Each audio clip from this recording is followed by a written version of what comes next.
Liturgia por quê? Por que orações escritas? Por que reverência? Por que vestes? Por que leituras bíblicas? Por que tanta coisa? A vida não pode ser mais simples?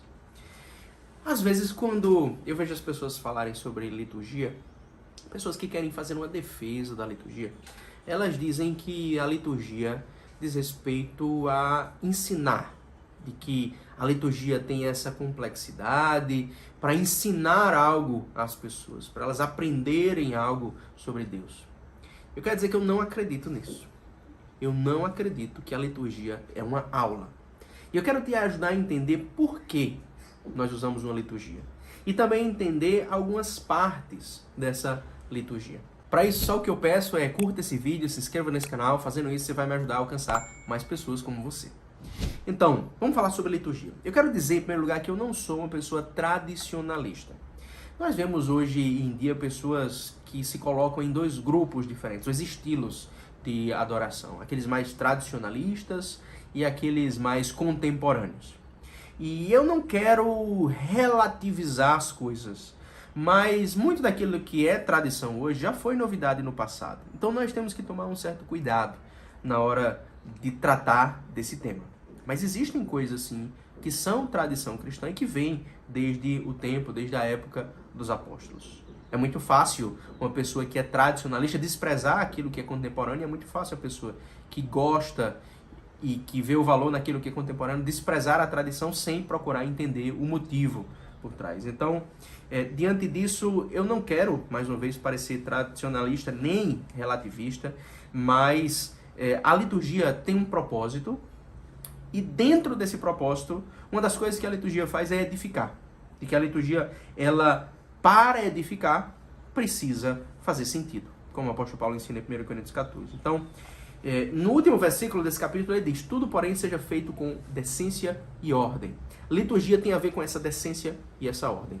Não é qualquer maneira de conduzir a celebração cristã que será uma maneira decente e ordeira. Então, a existência de uma decência e ordem, de um culto que envolve uma certa estrutura, é algo bíblico. Um erro de quem está começando a se interessar pela liturgia é tratar como uma aula, como se cada cerimônia ou cada símbolo que há dentro da liturgia tivesse o papel de transmitir uma informação, como se fosse um código. Mas a liturgia não é pedagógica nesse sentido. Embora seja possível usar os símbolos assim, na realidade isso mata os símbolos da liturgia cristã. Se eu tenho que explicar um símbolo, não faz sentido usar esse símbolo para transmitir informação. Ou seja, se eu tenho que ensinar uma determinada coisa e para ensinar essa coisa eu uso um símbolo, muito melhor é explicar diretamente a coisa e não explicar o símbolo. Ou seja, isso na realidade inutiliza os símbolos. Porque é mais fácil transmitir a informação do que utilizar símbolos. O verdadeiro símbolo não é redutível a conceitos. Não é um código ou algo assim. Não tem o propósito de transmitir uma informação. E todos nós sabemos disso na realidade. Quando nós apertamos a mão de uma pessoa, nós estamos empregando um símbolo ali. Mas o aperto de mão não é só um símbolo. O propósito do aperto de mão não é só dizer eu estou com você. Existe algo mais ali, existe algo pessoal, existe algo humano que acontece dentro do aperto de mãos. E quando nós, por exemplo, dobramos os nossos joelhos diante de Deus, isso é um símbolo. Mas eu não estou transmitindo informação para Deus. O que acontece ali é muito acima, é muito além da mera transmissão de informação. Nós usamos símbolos dentro do culto, dentro da liturgia cristã, na Bíblia, porque nós estamos lidando com uma realidade que vai além da informação, que vai além dos conceitos. E, portanto, nós usamos os símbolos para lidar com essa realidade que vai além dos conceitos, uma realidade que não pode ser ensinada, mas que pode ser vivenciada. Então, falando de maneira bem simples, o papel dos símbolos na adoração cristã é criar esse ambiente no qual nossos corações podem se aproximar de Deus com reverência, com a reverência que nós precisamos, com a reverência que Deus exige de nós, no qual o que é divino pode ser tratado como sagrado, revelando a vida interior de cada coisa. A liturgia pode ser chamada de pedagógica nesse sentido, mas na realidade a melhor palavra é mistagógica. A liturgia tem o papel de nos conduzir em mistérios que vão além da nossa compreensão, conduzindo as crianças de Deus nos mistérios de Deus. Todos nós sabemos disso na realidade, porque todos nós usamos símbolos Por exemplo, quando nós nos ajoelhamos sozinhos. Quando você se ajoelha sozinho diante de Deus, você não está transmitindo informação porque Deus não precisa de informação. E outras pessoas não estão com você. Por que você se ajoelha? Porque você sabe que isso cria em você, no seu coração, o ambiente próprio para a adoração a Deus. Então, quando nós o fazemos, não damos ou recebemos nenhuma informação, mas acessamos a realidade divina, de certo modo, da melhor maneira. Então, diante disso, nós entendemos que a liturgia não tem um papel puramente ou meramente pedagógico. Na realidade, ela tem um propósito mais profundo. Em Hebreus 12, 28 e 29, nós lemos: portanto, já que estamos recebendo um reino inabalável, sejamos agradecidos e assim adoremos a Deus de modo aceitável. Existe uma adoração que não é aceitável. Adoremos a Deus de modo aceitável, com reverência e temor, pois o nosso Deus é fogo consumidor. A Bíblia tem um padrão claro de adoração litúrgica, ritual, simbólica, apresentado gloriosamente no Antigo Testamento, que é o início desse processo, e que aparece também no fim desse processo, que é o livro do Apocalipse. Aquele modelo de adoração que há no Antigo Testamento aparece nos céus, no livro do Apocalipse. Não é algo que foi desprezado num momento da história. Não foi simplesmente um teste que Deus colocou para afastar as pessoas dele. Pelo contrário, aquilo foi a maneira como Deus ensinou naquele momento que as pessoas adorassem. E aí esse padrão reaparece no livro do Apocalipse. Portanto, todos nós estamos destinados a, se recebermos a salvação, um dia adorarmos a Deus da mesma maneira que se adorava no Antigo Testamento. Mas não mais com exatamente os mesmos símbolos, mas com a realidade a que esses antigos símbolos se referem. Então, nós não podemos desprezar aquilo que há no Antigo Testamento, já que aquilo que há no Antigo Testamento é um modelo, é um reflexo daquilo que há nos céus. Nos dois casos, é um culto com orações recitadas, orações responsivas, com cânticos, incensos, vestes, sacrifícios, leituras, etc. Essa era e é, até hoje, o padrão do culto na sinagoga. Não exatamente com os mesmos elementos, e em menor medida. Digo que é em menor medida porque a sinagoga não é um culto completo instituído por Deus, mas um ofício inferior, um pouco mais simples, criado pelo ser humano.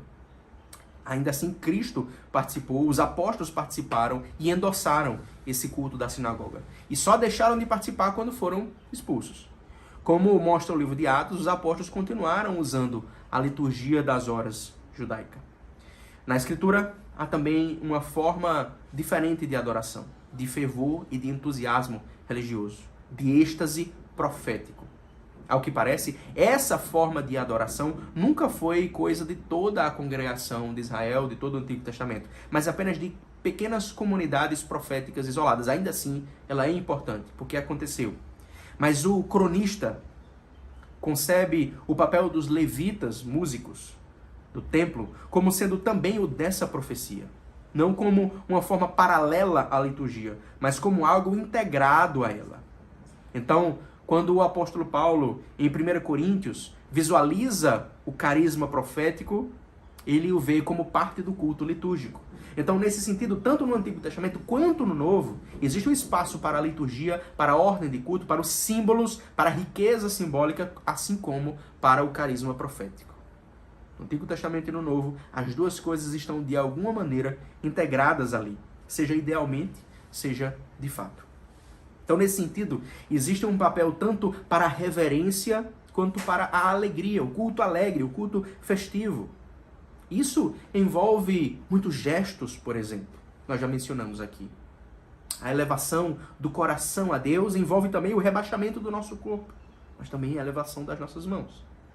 Essa adoração holística, essa adoração que nos envolve como seres humanos por completo, é parte desse processo de adoração litúrgica. De entender que a adoração não é simplesmente um botão que você aperta no seu coração. A adoração envolve um movimento de todo o seu ser, um direcionamento de todo o seu ser no reconhecimento de Deus. Nós não podemos ser cartesianos, separando o corpo da alma.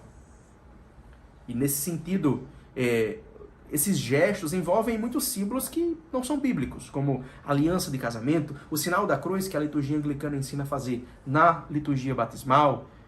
Quando nós recebemos a Eucaristia nas mãos, nós colocamos as mãos como um trono para receber o corpo de Cristo. Então, esses gestos de adoração, eles criam um ambiente de reverência no qual o nosso coração se dirige a Deus de uma certa maneira. Os símbolos, como eu disse, não são aí pedagógicos, Você aprende coisas com símbolos, mas o propósito deles é te colocar diante dessa realidade divina. O ritual, nesse sentido, é inevitável. Não existe informalidade. O que existem são formas mais simples ou formas mais complexas. Isso envolve também, dentro desse processo, a existência de vestes litúrgicas, de roupas que marcam uma determinada identidade, que aparecem no Antigo Testamento, sim, aparecem no Novo Testamento também, no livro do Apocalipse. Isso envolve um simbolismo do vestir-se de Cristo. As vestes litúrgicas que existem geralmente foram roupas formais no passado, sem um sentido meramente religioso, e que adquiriram um sentido religioso com o tempo. Nós podemos pensar ainda hoje em muitas igrejas onde a vestimenta litúrgica é o terno, e que com o tempo o terno assumiu um sentido religioso. Com o tempo o terno vai deixar de ser usado na nossa sociedade em algum momento, mas algumas igrejas e algumas comunidades vão continuar usando o terno dentro do seu ambiente religioso, e aí o terno vai adquirir um sentido religioso. É natural que isso aconteça com o tempo, de que a nossa memória esteja associada a certos objetos do mundo. Nós não somos espíritos desencarnados, nós somos seres humanos. Nós adoramos a Deus com o nosso corpo, com o nosso ambiente, com tudo que está ao nosso redor. Nesse sentido, um dos elementos, um dos traços da liturgia cristã, da liturgia anglicana, é a existência de orações escritas, de orações memorizadas. E essas orações, elas dirigem o nosso coração para adorar a Deus com aquele decoro, com aquela beleza que nós podemos prestar. Na oração vespertina, por exemplo, na liturgia anglicana, existe uma oração muito bonita. Perdoa o que nós fomos, emenda o que somos, dirige o que nós seremos. Esse tipo de oração cria em nós um determinado direcionamento do Espírito. Elas recordam aquilo que fortalece a nossa fé. Várias dessas orações começam dizendo Deus onipotente. E quando nós invocamos a Deus como Deus onipotente, nós sabemos que estamos diante daquele que é capaz de responder às nossas orações. Nossa oração reflete a nossa fé e a nossa fé reflete a nossa oração. Orações repetidas na tradição cristã geralmente são trechos bíblicos. Nesse sentido, existe uma doutrina implícita na nossa liturgia. Lex orandi, lex credendi. A lei da oração é a lei da fé. A lei da fé é a lei da oração. Quando no final das orações nós dizemos por Cristo nosso Senhor ou em nome de Jesus Cristo, essa repetição litúrgica que acontece nas igrejas mais informais, ela mostra a mediação de Cristo. Ela não apenas ensina a mediação de Cristo, ela reflete a mediação de Cristo. Ela expressa, ela reconhece, ela honra a mediação de Cristo. Quando nós oramos por cura, por exemplo, nós estamos sim expressando aí o fato de que nós acreditamos em cura. Quando nós oramos pela conversão de outras pessoas, nós acreditamos na eficácia da graça de Deus. Então, a liturgia que nós usamos, as orações que nós usamos dentro do culto, mostram qual é a fé correta, ensinam a fé nesse sentido. Ou, por exemplo, purifica por completo os nossos corações pela inspiração do teu Santo Espírito. Trecho de uma importante oração anglicana, a coleta pela pureza. Quando dizemos purifica por completo os nossos corações pela inspiração do teu Santo Espírito, o que nós entendemos é que nós podemos hoje ter um coração puro para adorar a Deus de maneira pura. Ou no Salmo 51, não retires de nós o teu Santo Espírito. Significa que ele pode ser retirado de nós. Isso aparece também na liturgia anglicana. Ou, por exemplo, dentro da liturgia eucarística, nós dizemos, portanto, com os anjos e arcanjos e com toda a multidão celestial. Ao dizermos essas palavras, nós expressamos a verdade de que não estamos apenas adorando a Deus aqui nesse lugar, mas que nós estamos adorando a Deus nos céus, que nós somos parte de um culto celestial através de Jesus em quem nós estamos assentados. Então, nesse sentido, existem exemplos bíblicos de liturgia, trechos da liturgia que são tirados das Escrituras. Existe sim o perigo do formalismo, o perigo de que a nossa vida de oração se resuma a isso. Mas essas orações escritas, memorizadas, são muito importantes. O próprio Jesus ensinou a orar, ensinou o Pai Nosso, e o livro dos Salmos é um livro de orações.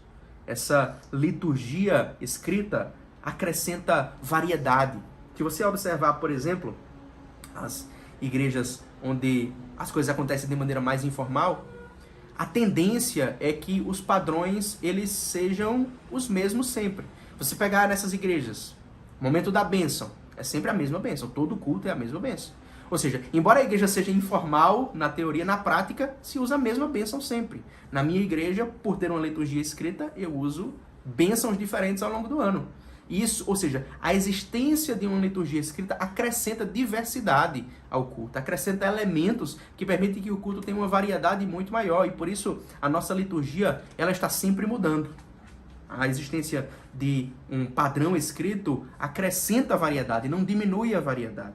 É como, por exemplo, nas igrejas onde não se utiliza sermão esboço de sermão, onde não se utiliza um sermão escrito, a tendência é que com o tempo os mesmos assuntos sejam pregados sempre. Em sermãos espontâneos, você não tem muita variedade. A variedade acontece mais quando os sermãos são preparados e bem preparados. Então, todos nós seguimos certas tradições que são litúrgicas. Por exemplo, responder com amém a uma oração, ou o uso, a leitura das escrituras. E dentro da tradição anglicana nós temos vários desses elementos que acrescentam, que fortalecem a nossa adoração. O importante é que o nosso culto, a nossa adoração, reflita as escrituras sagradas, que não apenas diga e obedeça aquilo que as escrituras mandam, mas que reflita a grandeza, a beleza do amor de Deus por nós e que tenha espaço sempre, em primeiro lugar, para a presença de Cristo no Espírito Santo. A adoração, a conversão, não é uma aula. E, portanto, o sermão dentro desse processo também não é uma aula. O propósito é adoração, é conversão. Cada vez mais pessoas de um estilo contemporâneo de adoração têm percebido que o culto não gira em torno da pregação como um ensino, mas que o culto como um todo gira em torno da presença de Deus. De que o culto pode ser sim feito por pessoas que não são grandes pregadores, mas que estão com corações sedentos e que precisam ardentemente da graça de Deus. Espero que você tenha gostado desse vídeo. Curta, se inscreva, comente, me diga o que é que você pensa sobre esse assunto. Tem algo que você quer acrescentar, algo que você quer perguntar sobre a liturgia? E para finalizar aqui, eu quero responder perguntas de duas pessoas. Primeiro, alguém perguntou: a má liturgia pode comprometer a mensagem do Evangelho? Sim, com certeza. Um dos problemas que aconteceu em Corinto foi o fato de que a maneira como a Eucaristia era celebrada levava a uma divisão dentro da igreja, ou seja, uma divisão entre aqueles que tinham mais e aqueles que nada tinham.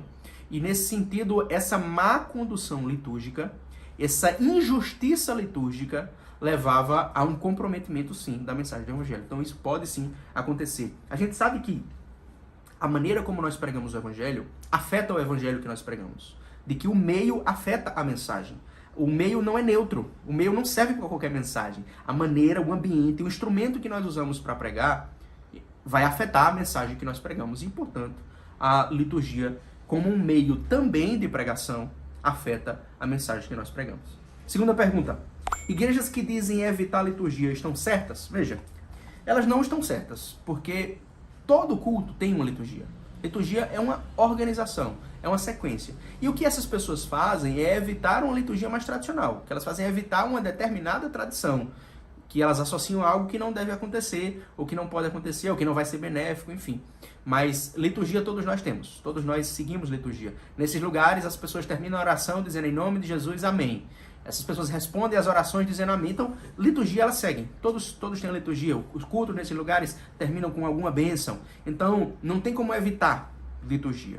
O que nós podemos ter é uma liturgia melhor ou pior. Uma liturgia mais adaptada à realidade local, ou uma liturgia que não está adaptada. Uma liturgia onde a presença de Deus é honrada, ou uma liturgia onde essa presença não é honrada. Então, é isso que nós podemos ter. Mas não é possível fugir da liturgia. Deus te abençoe. Em nome do Pai, do Filho e do Espírito Santo.